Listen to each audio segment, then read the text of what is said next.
Hoocha. You ever wake up and you're like, I just slept 8 hours, but I'm tired. Not even I'm tired, but like I'm tired. I'm tired. Like that level. I'm too tired to even pronounce the R. I'm tired. Well, there is a likelihood that you have been sleeping absolutely, giving yourself some of that nightly rejuvenation, but it might mean that you have not been resting. So let's talk a little bit about that. I recently came across this really interesting kind of concept written by Sandra Dalton Smith. One of my colleagues shared it with me about the 7 types of rest that every person needs. And as I was reflecting on this list, which I'll read in just a moment, I found myself realizing, man, yeah, I've been sleeping, but the reason why I've been waking up probably tired or getting exhausted at parts of the day is in part because I have not been resting. So let's talk about some of these types of rest. And let's see how we're doing. Maybe there's one type that you're doing well. And maybe there's one type that you're not doing so well and you need to do better at. Put a plus if you're doing it well. Put a sad face emoji if you need to do it better. We're going to be better in 2026, right? Yeah. Okay. All right, here we go. 7 types of rest. So one type of rest, which we are often very familiar with, is the need for physical rest. Physical rest, she suggests, can be passive or active. And when you think about passive, passive is more like, oh, I was like, let me go take a nap real quick because I need to recharge. That is like a passive form of it.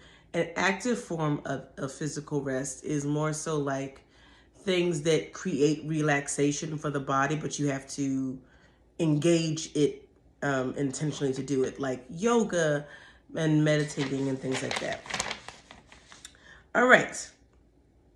Another type of rest is the need for it is probably one that I would suggest many of us may be familiar with, which is mental rest. Familiar, but that doesn't mean that you're not guilty of not doing it, right? So when you think of mental rest, think of like, oh my gosh, I have been grinding all day, whether you're at work on a computer or at work on your feet. Like I just need to like step away. Or a very common scenario for me with my children. I'll be back. I'm gonna be back. Because no. Mental is sometimes like you just need a second for your brain to not have to think, not have to problem solve, not have to do much of anything.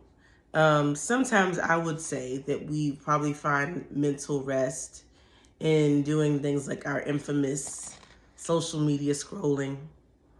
We don't have to overthink. It is just like a dopamine release of joy and happiness to our mind. Though it's not always the most productive, sometimes it gives you that thing. And so mental rest sometimes can look like, a quick break on social media. It can look like sitting and doing one of the things that I like to do for my plant care in between different things in the course of the day. It is just literally meant to give you a decision-making mental break. That's kind of the concept there. All right, another type of rest, which is the third type, which is kind of similar to the mental one, is sensory rest. So maybe you did go on social media. Maybe you did go on a Netflix. That may have given you mental rest, but if you were needing sensory rest, it might not give you that. So sensory rest is kind of thinking like bright lights, screens, lots of noise, and sometimes see that, hear that noise, like that. If you ever find yourself doing that, like that is because there's too much like background kind of stimulation happening. And sometimes sensory might be like, like that idea. It's like something is just grinding your kind of like mental nerves in a way. Your body's just taking in too much in general. And so computer screens with bright lights, background noise, multiple conversations, multiple kids trying to talk to you at the same time about one thing and somehow have equal attention at the exact same time. That's what I mean. And so one of the words that my kids got affiliated with this year is the concept of being overstimulated. I'm overstimulated. Bye. Mommy got to take a mental break for the next 30 minutes. I'll see you later. Y'all know where the food is in the freezer. Warm it up. Get acquainted with it. Do what you got to do. Don't knock on my door unless the house is on fire and somebody done broke something. Yeah, that's what sensory rest looks like. I was doing a little bit better of that this year, I will say. Creative rest. This is not necessarily thinking in terms of a deficit. This is more so a more affirmative kind of rest. Creative rest is especially if you find yourself being someone who thrives in coming up with new things, making something from start to finish, ideas and things. If you're an artist or whatever the case may be, creative rest is when you can sit in something that creates that peace, that awe, that brightness in your brain almost. And so there's a lot of different ways that can happen. And it can also be taking in things that she would say, even allowing yourself to take in beauty. Something that is just, there is a stimulation happening here, but it is one that is comforting and does something beneficial for you. So brainstorming new ideas, things that create awe and like, maybe that is like a little bit of a dopamine kind of release, that happy hormone. Oh, that's so nice. That's so wonderful. Maybe it's a trip to the movies. For me, it might feel like interior design or plant care, or just, laying out a really cool new outfit. But for me, my top two, I will probably say interior design and plant care. And so that's what that looks like, creative rest. New ideas, newness, great things. Now, child.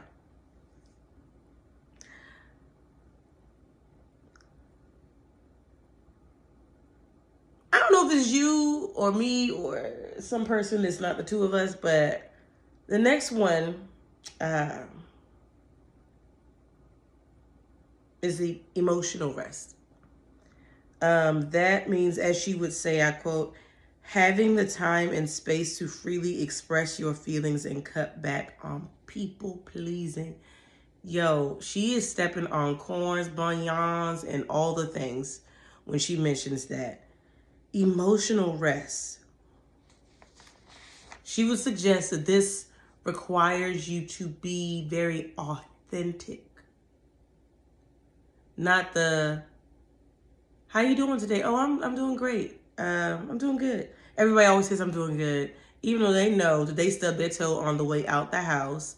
They know that they realized that they were on E and they were running late for a meeting.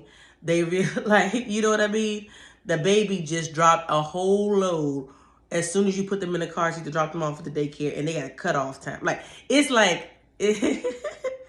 and somebody asks you, hey, how are you doing today? Oh, I'm good.